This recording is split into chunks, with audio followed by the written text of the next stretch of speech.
Hello everyone, आज मैं आपके लिए मशीन डिज़ाइन से कुछ इंपॉर्टेंट क्वेश्चंस लेकर आया हूं जो कि आपके सेमेस्टर एग्ज़ाम के लिए बहुत इंपॉर्टेंट होने वाले हैं। जैसा कि आप सभी को पता है कि RGPV 11 जून को मशीन डिज़ाइन का एग्ज़ाम कंडक्ट करने वाली है जो कि मैकेनिकल ब्रांच का सब्जेक्ट है। और आप वीडियो के एंड तक बने रहिए। एंड में मैंने आपके लिए बहुत ज़्यादा इंपॉर्टेंट क्वेश्चंस रखे हैं जो कि आपको एक सेमेस्टर एग्ज़ाम में बिल्कुल आ सकते हैं। तो चलिए चलते हैं अब वीडियो की तरफ।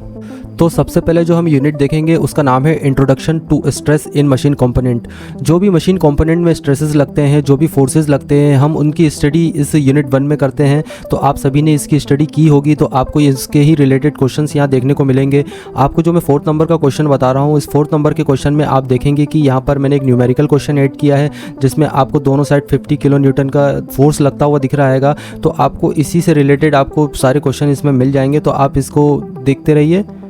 अब बात करें क्वेश्चन 5th की, तो यहाँ पर आपको दोस्तों दिख रहा होगा कि ये भी एक न्यूमेरिकल क्वेश्चन है जिसमें अपन को ये दोनों मॉडिफाइड गुडमैन रिलेशन और सोडरबर्ग रिलेशन से इसको प्रूव करना है। और यहाँ पर आपको जो इसमें कुछ वैल्यूज़ भी नीचे दी हुई है, आपको इसी को कंसीडर करके इस क्वेश्चन को सॉल्व करना होगा।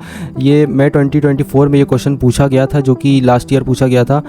दोस्तों मैंने इस PDF में ज़्यादातर न्यूमेरिकल क्वेश्चंस ही ऐड किए हैं, क्योंकि आप अगर सोच रहे हैं कि मशीन डिज़ाइन में आप थ्योरी पढ़ के पास हो जाएंगे तो आप बिल्कुल गलत सोच रहे हैं, क्योंकि मशीन डिज़ाइन थ्योरी का सब्जेक्ट नहीं है और आपको इसमें न्यूमेरिकल करने ही पड़ेंगे। क्योंकि बस 10% थ्योरी आती है या वो भी नहीं आती है, आपको पूरा पेपर और न्यूमेरिकल से भरा हुआ मिलेगा। तो आपको पूरी तैयारी अपनी मजबूत रखनी पड़ेगी।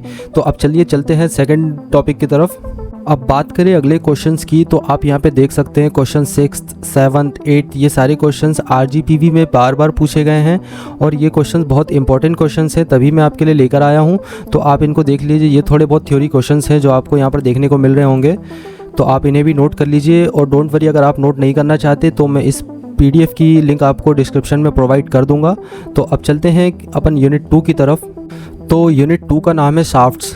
तो इसमें आपको सबसे पहला क्वेश्चन दिख रहा होगा वो एक न्यूमेरिकल क्वेश्चन है। इसमें सबसे पहले आपको यहाँ पे नीचे दिख रहा होगा फैक्टर ऑफ सेफ्टी। ये सारी चीज़ें हम स्ट्रेंथ ऑफ मटेरियल में पहले पढ़ चुके हैं, जो कि आपका 3rd सेमेस्टर के एग्ज़ाम में आया होगा। और उसके बाद आप सेकंड क्वेश्चन देखिए, classify keys, discuss the force acting on keys. ये थोड़े बहुत थ्योरी टाइप के क्वेश्चंस हैं जो मैंने यहाँ पे ऐड किए हैं। यहाँ पे आप देख रहा होगा rigid coupling and flexible coupling. ये सारे क्वेश्चंस को आप नोट कर लीजिए। अब ये देखिए क्वेश्चन 7th है, ये भी बहुत इंपॉर्टेंट क्वेश्चन है। ये एक न्यूमेरिकल क्वेश्चन है जो कि आपको दिख रहा होगा इजी, लेकिन ये इजी है नहीं। यहाँ पर maximum shear stress and theory ये आपको निकालना पड़ेगा। फैक्टर ऑफ सेफ्टी यहाँ पे 2 दिया हुआ है, तो इसे भी आप नोट कर लीजिए। अब बात करेंगे हम यूनिट 3 की।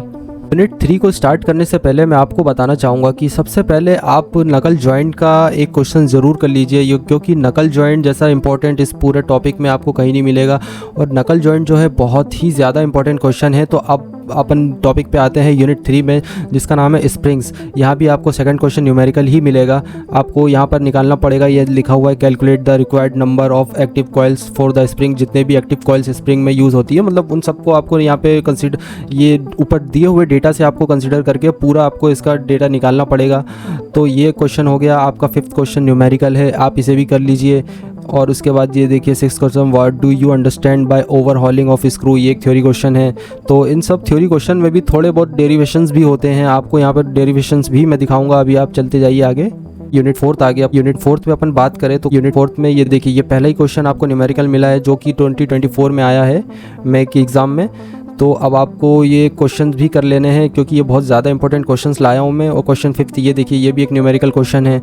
उसके बाद अपन चले क्वेश्चन 7। क्वेश्चन 7 भी एक न्यूमेरिकल क्वेश्चन है। ये मई 2023 में आया है, तो इसके आने के चांसेस हैं। 1 साल का गैप हो चुका है ऑलरेडी, उसके बाद 1 साल के गैप में ये आ सकता है। अब देखेंगे यूनिट 5। यूनिट 5 जो है, उनमें मैंने आपको 2 सबसे पहले न्यूमेरिकल क्वेश्चन ऐड किए हैं आपके लिए। और उसके बाद ये क्वेश्चन 3 है, right a note on a dynamic load capacity of rolling bearing. तो यहाँ पर एक नोट लिखना है, तो ये एक थ्योरी क्वेश्चन है। उसके बाद हाउ आर बेयरिंग क्लासीफाइड, ये भी एक थ्योरी क्वेश्चन है, इसको आप नोट कर लीजिए। इसके बाद ये आपको 7 नंबर का क्वेश्चन क्वेश्चन दिख रहा होगा। 7 नंबर का क्वेश्चन जो है ये एक न्यूमेरिकल क्वेश्चन है, तो इसको भी आप नोट कर लीजिए। अब बात करें दोस्तों ये 8 तो 9th की, तो 9th में मैंने एक न्यूमेरिकल क्वेश्चन 8 किया है, ये भी 2023 का क्वेश्चन है, तो इसके भी आने के चांसेस हैं। इन क्वेश्चंस में आप ये नहीं है कि ये पूरे क्वेश्चंस आपको एज इट इज़ ही आएंगे, इनमें नंबर थोड़े बहुत इधर उधर हो सकते हैं, वैल्यूज़ इधर उधर चेंज हो सकती है, तो आप अपने हिसाब से इसको प्रैक्टिस कर लीजिए, क्योंकि प्रैक्टिस करने से ये क्वेश्चंस आपसे ज़रूर बन जाएंगे। तो जैसा कि मैंने वीडियो के स्टार्टिंग में कहा था कि आपके लिए एंड में कुछ खास है, तो दोस्तों आप हमारे चैनल को सब्सक्राइब जरूर कर लीजिए।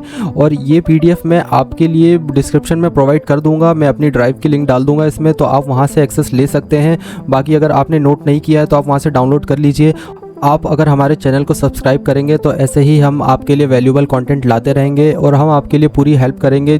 जब भी हमें कुछ अच्छा टॉपिक मिलेगा तो हम उस पर आपके लिए ज़रूर वीडियो बनाएंगे, या अगर आपको कोई स्पेसिफिक टॉपिक चाहिए तो आप हमें ज़रूर बता सकते हैं। तो चलिए दोस्तों, आज का वीडियो यहीं पर ख़त्म करते हैं और मिलते हैं अब अगले वीडियो में।